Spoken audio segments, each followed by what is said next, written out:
Jeg begynte å brygge øl i 2015, men det var to spesielle øyeblikk som virkelig tente gnisten i meg. I dag har jeg lyst til å ta deg med på en liten reise gjennom min bryggekarriere fra kjøkkenbrygg med meskepose til en moderne oppsett med bryggemaskin og fat og CO2.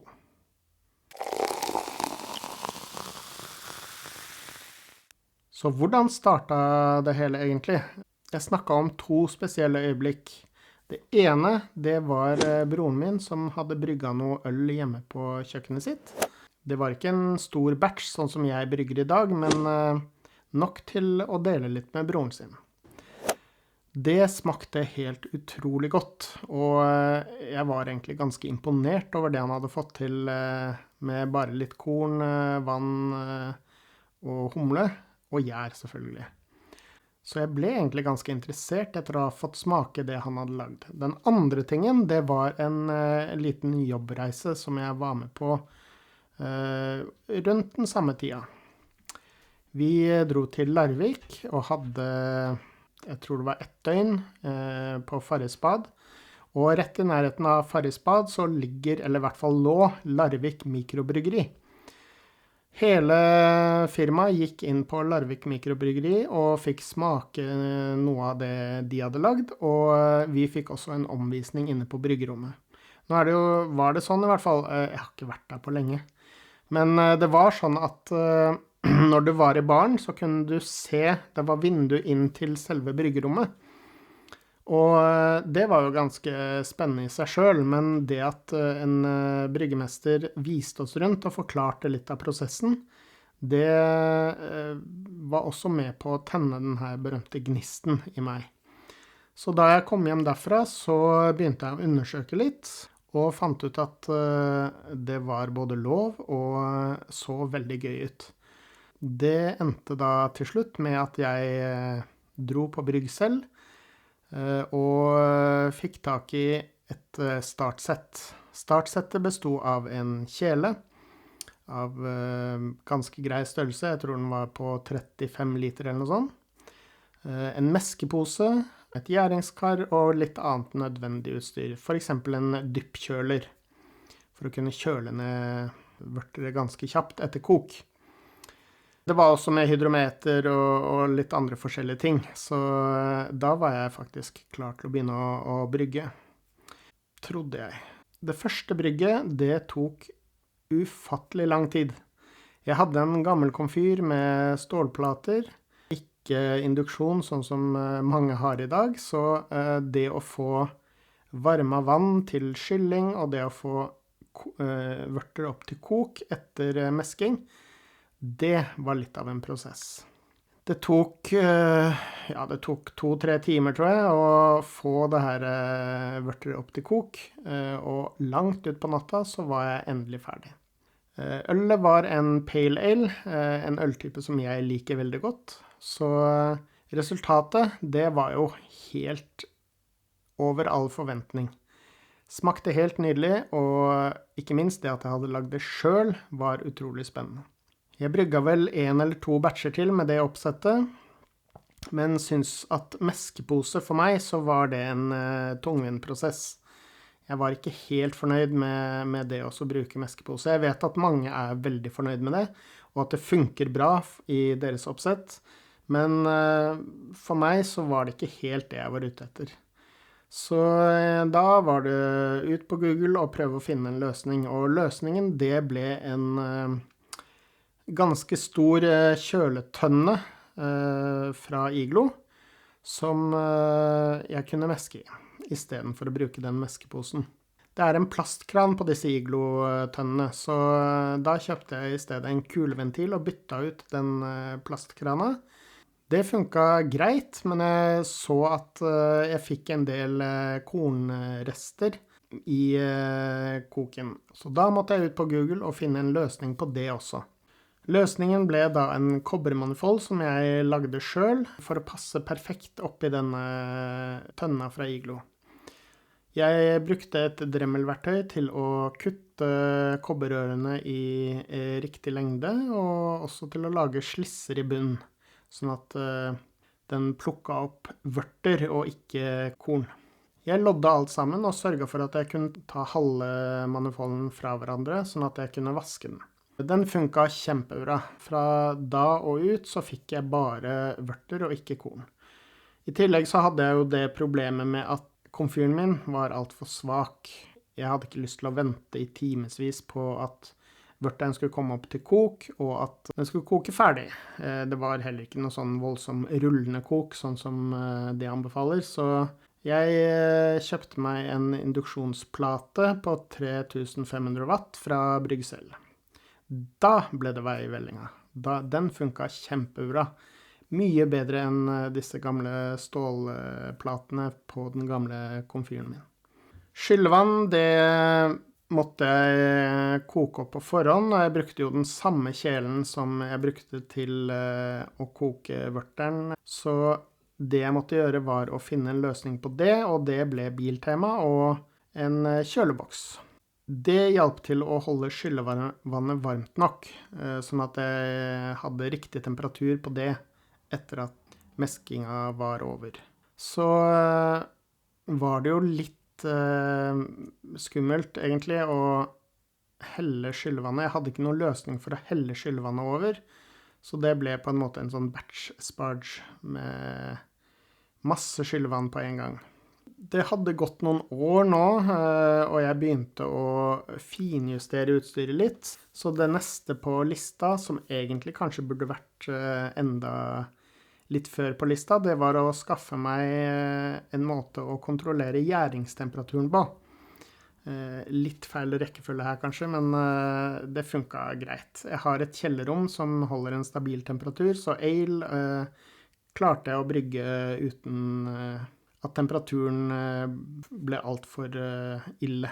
Men jeg skaffet meg et kjøleskap, eller vi bytta ut kjøleskapet hjemme, sånn at jeg plutselig fikk et gjæringsskap, og for å kontrollere temperaturen på det, så måtte jeg kjøpe meg en Inkbird.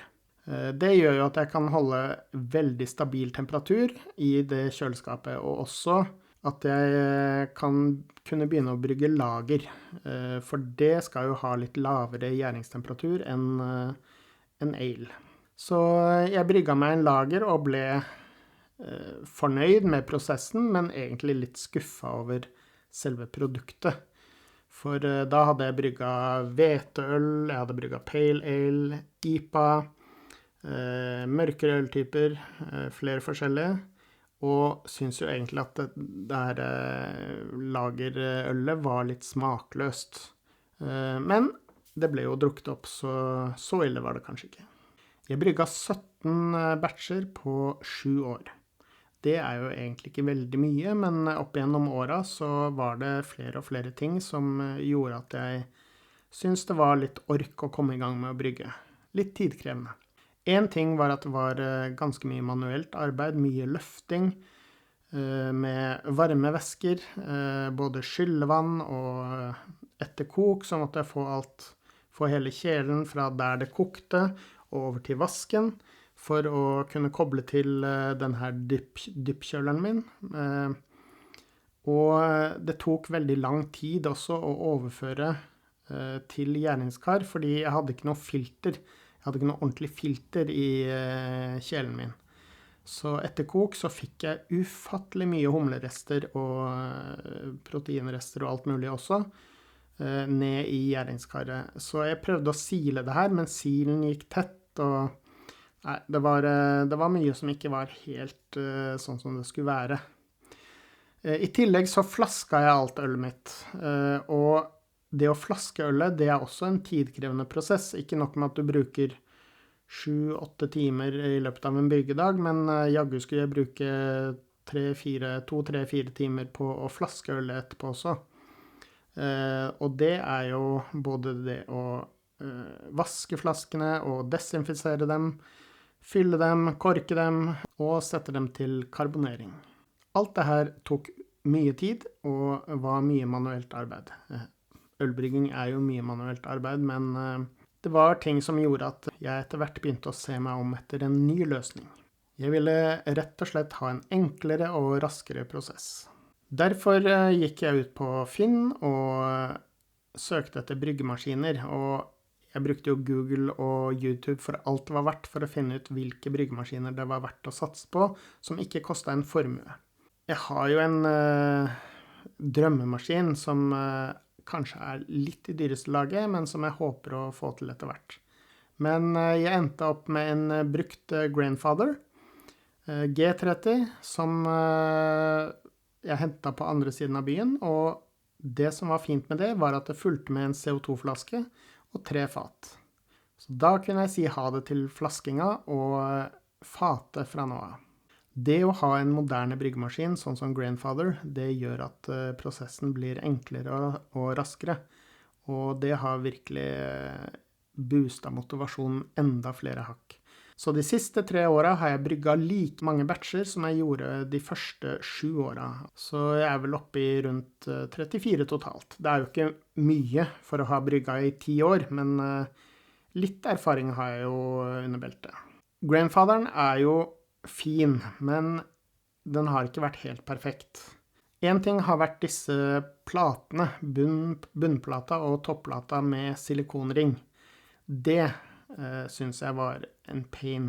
Så det endte fort opp med at jeg kjøpte disse rolled plates, som det heter, som gjør at du slipper silikonringene, og det fungerte fint. I tillegg så oppgraderte jeg med en ekstra bunnplate som fungerer som en ekstra sil før humla treffer Grandfather sin egen sil. Så jeg får veldig lite rester opp i gjerningskaret, og det synes jeg er kjempebra. Nå, for ikke så veldig lenge siden, så kjøpte jeg også versjon 3 av maltrøret til Grandfather, så nå slipper jeg det midtrøret helt, og jeg slipper da toppplata. Det har fungert kjempefint for meg, og jeg får veldig god effektivitet på det. Jeg har ca. 80% effektivitet. Jeg slipper jo som sagt rør i midten, sånn at det å røre inn maltet, det går mye enklere nå, og jeg slipper å bekymre meg for at røret, som jo er i 2 deler, skal falle av, og at det bare blir tull. En annen ting var jo at jeg fikk med disse 3 Cornelius-fatene og CO2-flaska, så flaskedagen, eller fatedagen, eller hva man vil kalle det, det går mye enklere og raskere nå. Jeg har også ferdig øl mye kjappere, fordi jeg setter på en del høyere trykk enn serveringstrykk i begynnelsen for å få CO2 inn i ølet litt kjappere. Litt utålmodig er jeg. Men uansett, så i stedet for å karbonere i 2 uker med sukker, så karbonerer jeg i maks 1 uke. Ofte mye kjappere. Så hvor er jeg i dag? Jo, i dag så brygger jeg jevnlig, i hvert fall jevnligere enn jeg gjorde de første 7 årene. Og jeg har begynt å lage YouTube-videoer av både bryggedag og litt andre ting, sånn som nå, hvor jeg forteller deg litt om min bryggedag, eller andre ting. Jeg synes at godt øl trenger ikke å være perfekt, og mitt øl er ikke perfekt i det hele tatt, men det er veldig mye bedre enn det jeg får kjøpt i butikken.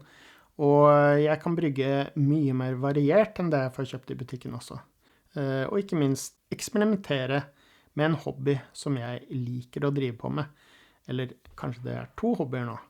Det ene, det er brygging. Det andre er å filme YouTube-videoer. Hvis jeg nå tenker på hva jeg har lyst til å utvikle meg på videre, så er det kanskje å kunne lage oppskrifter selv, og utforske litt andre ting enn disse bryggesettene som jeg faktisk har holdt meg til enn så lenge. Jeg har ikke lagd noen oppskrifter selv, jeg har ikke prøvd andres oppskrift hvis det ikke er et sett, så det kunne være en ting å prøve seg på. I tillegg har jeg også lyst til å begynne å vannjustere litt.